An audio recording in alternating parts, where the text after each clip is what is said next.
school na Ibrahim Islamic primary school, na yi secondary school a Ibrahim Islamic secondary school, na yi karatun jami'a a University of Maiduguri da na karanta civil and water resources engineering. Game da harkar shiri kuma na fara rubuta kasida tun ina GS3, amma na fara rubuta kasida har na je na buga ta ne a around 2010-2011.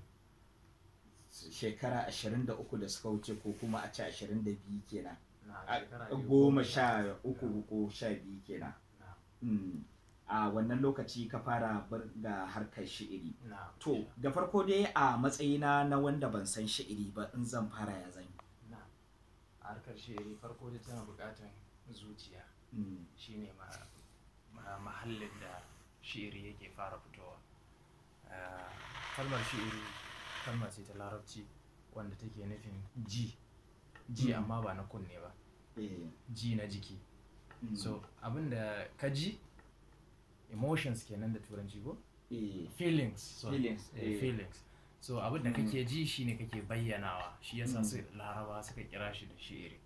To abinda kake ji a zuciyarka shine kake bayyanawa. To matakin farko dai sai kana jin abinda kake so ka bayyana din. Shin abu ne kake so ka siffanta? To sai ka ji ga yadda abin yake. So matakin farko na fara yin waka gaskiya shine ji din. Na biyu kuma ɗaukan misali. Aka iya ɗaukan misali daga wajen magabatan shari'a.